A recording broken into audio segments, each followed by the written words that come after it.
y'all, it's Maddie from the Itty Bitty Homestead Committee. It is another day of Vlogmas and I have a little bit something different for you. We're gonna be making my favorite kind of cookies from our family recipe book. So let's hop into that. So these recipes, though simple, took me 3 days of begging my mother before she finally sent them to me.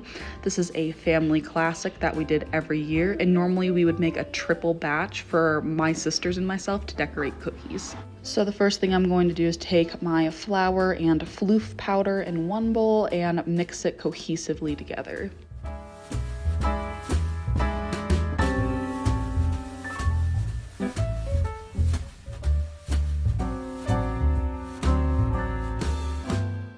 Then in another bowl, I am going to get to putting my eggs, sugar, cookie butter, and vanilla into a bowl and cream them together. When it comes to the vanilla, the recipe calls for 2 tisps. I prefer 4 tisps because there's nothing like a vanilla.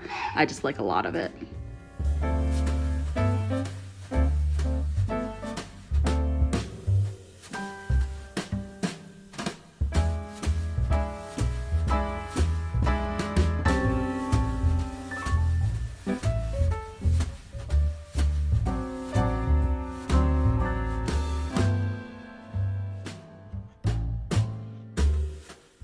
Now for this recipe, you can use real butter. However, it's just not as good as shortening. It's just something about it. We call it cookie butter. It just works. And just like every Great Depression era recipe, sometimes the fake stuff is just the best. It's the cheapest at the time and it works now. But you're gonna work on creaming that all together in the bowl.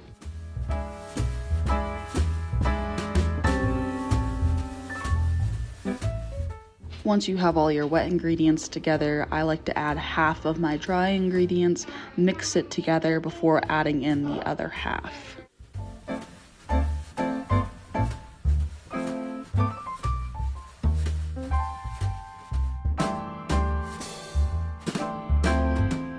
At some point, the recipe is going to be too hard to work with a whisk. You're going to want to switch over to a spatula, start scraping the ends and moving it over. I want to use every single one. I want to use every single different sprinkle. Yeah. Now this is the point in the recipe where you'll start adding a tablespoon of either milk or water to your preferred consistency. However, I like my cookies a bit more crumbly because if you add too much water after you cook them, they have a snap. So that's kind of the texture I like before I start going in with my hands and kind of squeezing it into a uniformed ball. Yes. Once you have a cohesive ball, you're gonna cover it and throw it into the fridge for at least an hour, but you can do overnight. Next, we're going to work on our icing. It's really simple. It's confectioner's sugar and it is that cookie butter. Then you'll add vanilla to taste and milk to your preferred texture. You can use a stand mixer to make this process easier, but it's really easy to overmix, so I like mixing by hand. Again was the cookie butter.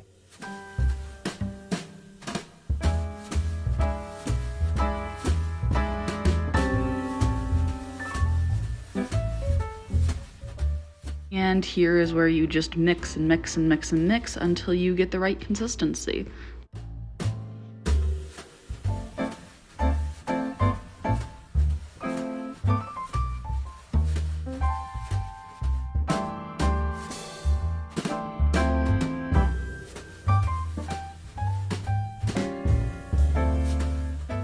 We have blue, yellow, green, red. And are those just the colors you want, or do you want to make different colors too? I want to make just these colors. And Santa's favorite colors are red and green. Are they? Yeah, because it's the Christmas color. That's so cool, bud. The more color you put, the darker it'll be, okay? Ooh, did you say dark? Yes. I like the dark colors. Okay, go ahead. That's enough.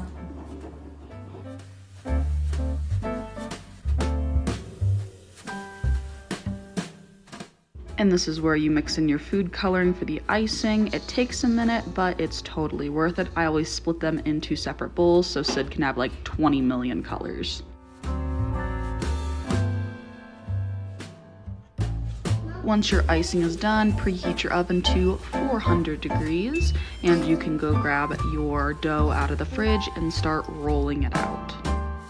Again, I like when my dough is a little bit crumbly because it doesn't snap when the cookie is cooked. It's more of a soft cookie for me, but it does make the dough a little harder to work with, so do be aware of that, but it is totally worth the process. And you're gonna wanna cut everything out as carefully as possible so you can get the most out of a cookie sheet as possible, so you have to roll it out as few times as possible. There. Good job. I did this star perfectly. Can you get it in there?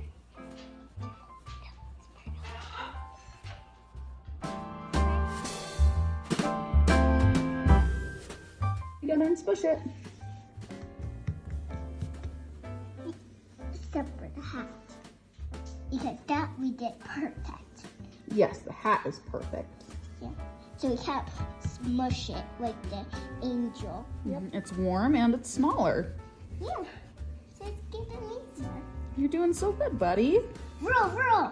Oops. That's okay, just smush it. There you go, good job. It's a good thing that wasn't a cookie. Yep, that's okay. This was me trying to sneak a cookie in between batches, but at one point I did get caught by Sid and she demanded one too. Oh, Mom ate a cookie, so I do that. What you think? Yummy. Is it a good cookie? Cookie. And this is how far we got on decorating last night because Danny reminded me it was a school night and we were staying up pretty late to decorate cookies. So we'll decorate more today. So yeah, that is my absolute favorite cookie of the season, and it's mostly because of how nostalgic it is and how much time we spent decorating cookies growing up as a kid with my mom. And there were a lot of cookies. My family is a bunch of cookie monsters. My mom would bake anywhere from 10 to 15 dozen cookies, and they would normally be gone by the 1st of January, and normally would still be begging for more cookies. So we ate a lot of them. But also we have snickerdoodles, we have ginger snaps, we had chocolate chip cookies, we had bonbons. Oh my God, the bonbons. But I have all kinds of cookie recipes. So if y'all are interested, you know, give me a shout out. What would y'all like to see? We made English tea cookies and Russian tea cookies, slightly different, still absolutely delicious, all from both sides of our grandparents from like Great Depression era. They're all kinds of weird cookies. I just love them. But anyway, I hope y'all enjoyed that video. I know it was a bit different than my normal, and thank y'all so much for watching, and I'll see y'all in the next one. Bye.